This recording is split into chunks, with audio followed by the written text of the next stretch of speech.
Hey everyone, and welcome back to another video, again brought to you by the brilliant Seedstream F1 app, and I'm pleased to say many of you are now using it, so thank you so much to all of you. This video will cover some of the, in inverted commas, highlights from the Japanese Grand Prix, because it wasn't the most exciting, was it? We'll look ahead briefly to the Bahrain Grand Prix, but also because there wasn't much to talk about from Japan, I thought I would expand on some comments I made on social media over the weekend with my theory around why Red Bull are struggling to find somebody over many years now to fill that second seat alongside Max Verstappen. Let's start with the Japanese Grand Prix. It wasn't very interesting for a number of reasons, partly and largely because the track had been resurfaced. It's a low degradation racetrack anyway. With the new surface, that became even more of a factor, and the low deg meant that teams were able to just push constantly. There was no tyre saving, one single pit stop, very limited on what anyone was able to do when it came to strategy.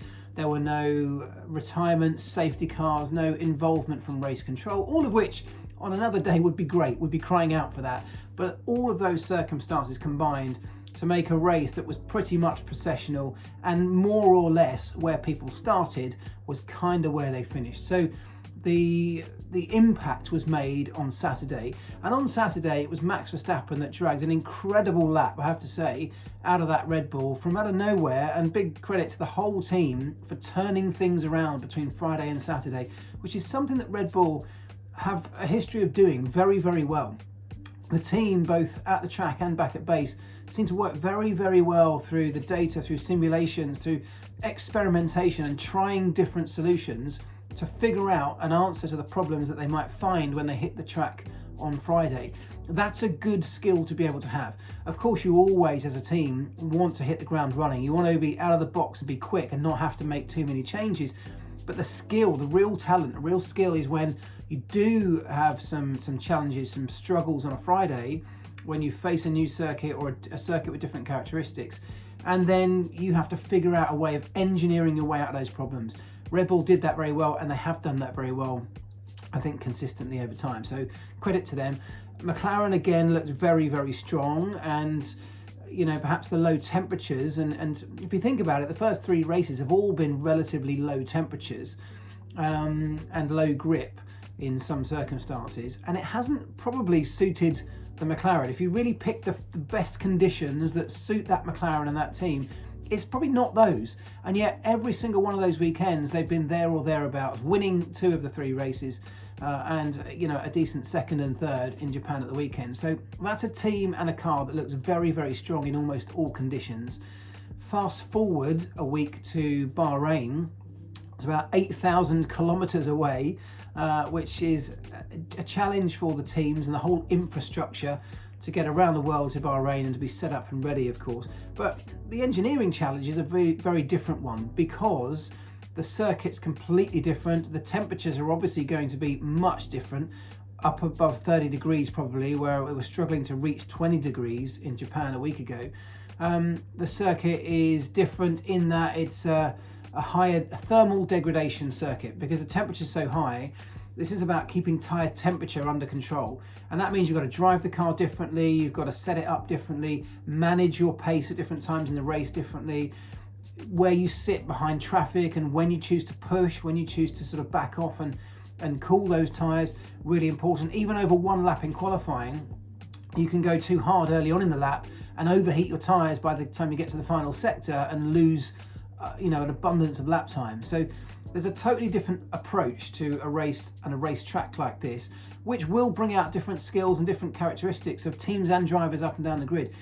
As I said, I think the high temperatures are probably going to suit McLaren more, which is ominous, I guess, in many regards, because they've already been quick at every racetrack so far.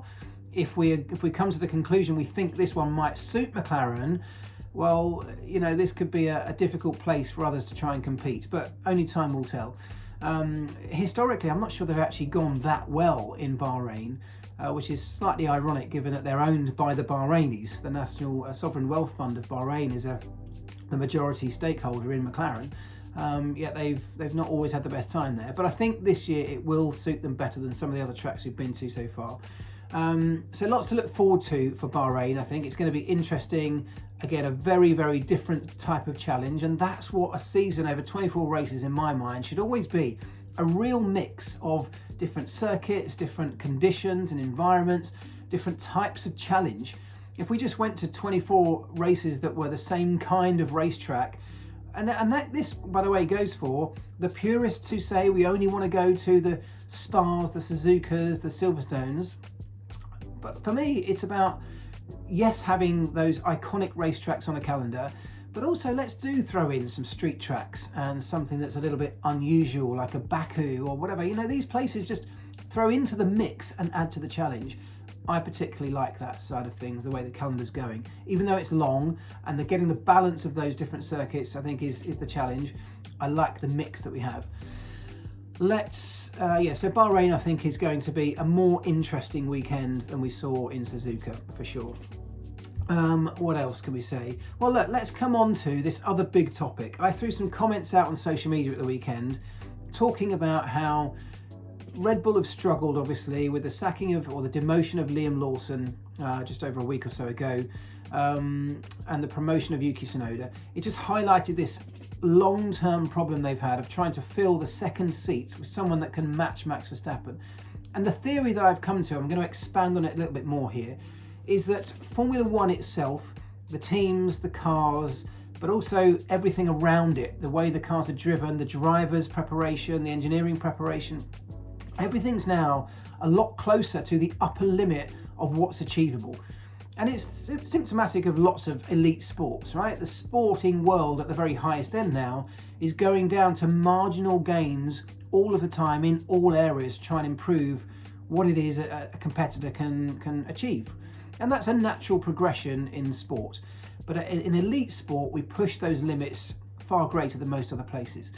As a result of that, we're much closer to the theoretical maximum performance that a Formula One car in this current set of regulations could ever possibly achieve.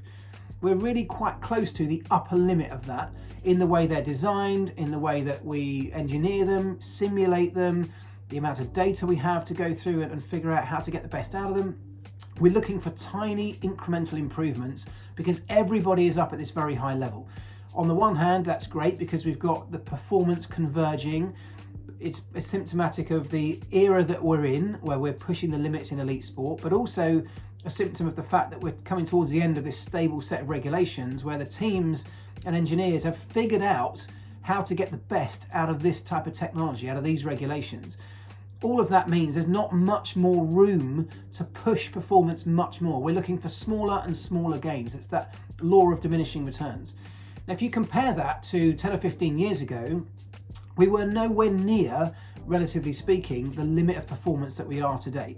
In the whatever regulation cycle you take, we were nowhere near the upper echelons like we are today. We just didn't have as much advancement in terms of data, of understanding in aerodynamics or chassis dynamics, material science. The general thought process and ethos around elite sport in general was that this was much more about choosing one thing and being very good at it, rather than being very good at absolutely everything and maximizing. That's today's philosophy.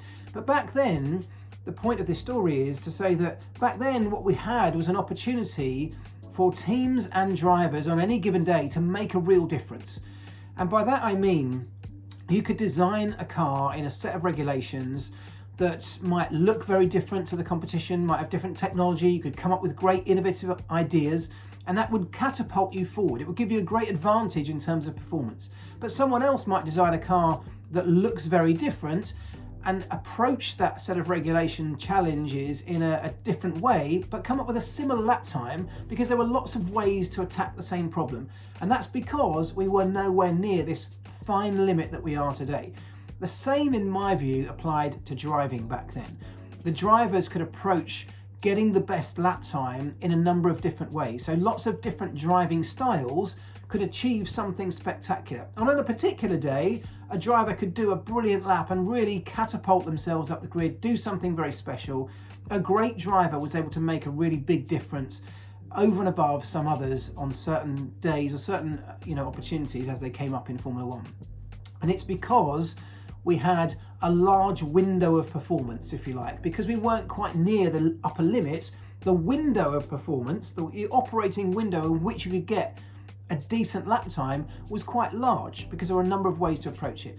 Today, I feel like it's very different. And today, because we're so close to those upper limits, we've engineered everything to almost perfection. Now we've got cars that have to be driven in a very specific way. They're designed in a very specific way. The simulations are so advanced, they're all spitting out pretty much the same solutions for everybody. That means that when you come to be a driver for a particular car, quite often those cars are so close to the limit of performance, they need to be driven in a very specific way.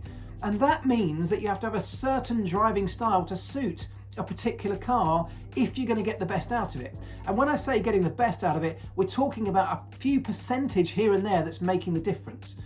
If you take the Red Bull as an example, because that's the one that's topical at the moment, Red Bull have built and designed a car, evolved over years through some very specific performance metrics. We know that Max Verstappen likes a car with a pointy front end. We know that in years gone by, they've always had this real high rake in the car because they generated so much performance from underneath the car. Now we're in a sort of ground effect era. They've been able to really exploit a lot of that learning that they've had over time to design a car that works. But of course, they've also had a driver in Max Verstappen who's grown up with that philosophy, with that car, almost all of his career. His driving style seems to suit very, very well that kind of car. And because the specifics of Max's driving style suit the specifics of that Red Bull racing car, it works like a dream most of the time. But if you bring another driver, even a very good driver from somewhere else on the grid, there's no guarantee that it's just talent that's able to close that gap and make the car work. They need to have talent and all of the other attributes that a great driver has, combined with the type of driving style that suits that particular car. That's how specific we're now getting in Formula One. I think you can argue a similar thing with Lewis Hamilton, who is a wonderful driver. No one's going to argue that Lewis is not an all-time great. But in the last few years of his Mercedes career, when we went to the ground effect cars, it seemed like his style didn't suit that particular car. You know, maybe he's going to Ferrari now and maybe he'll find a balance where his style does suit that car better. Look at Carlos Sainz in a similar way. One of the best drivers on the grid, I would say, in the Ferrari last year. Move him to a Williams at the moment, and albeit early days, doesn't seem to be a natural fit between his style and the way that Williams works. So the challenge, I believe, for a Formula One team today is not about trying to find the best driver on the grid. It's about finding a great driver on the grid, but crucially, the best driver that you can find that suits your car. It's the best driver for your car, as opposed to the best driver on the grid. Because I don't believe there is such a thing in the modern era of Formula One as the best driver on the grid. We're almost in the way that you can't compare drivers over different eras of this sport because what was required of them was very different. I believe in today's Formula One, we have such a specific set of characteristics around each car in such a narrow performance window. It's about finding the driver that has the natural ability and the characteristics, the driving style that fulfills the requirements of your very specific car. And therefore, if you're a Red Bull, that's, for me, where most of your research needs to go. That's where the recruitment process needs to go. It's the same, really, isn't it? If you think about high-performing businesses, you have to try and find a key talent, if you want to bring them into your business, who's going to fit into your organizational culture. Because a great talent that doesn't fit the culture is not going to work very well. It's not going to fit into the team. It's not going to give you the benefits your organization needs.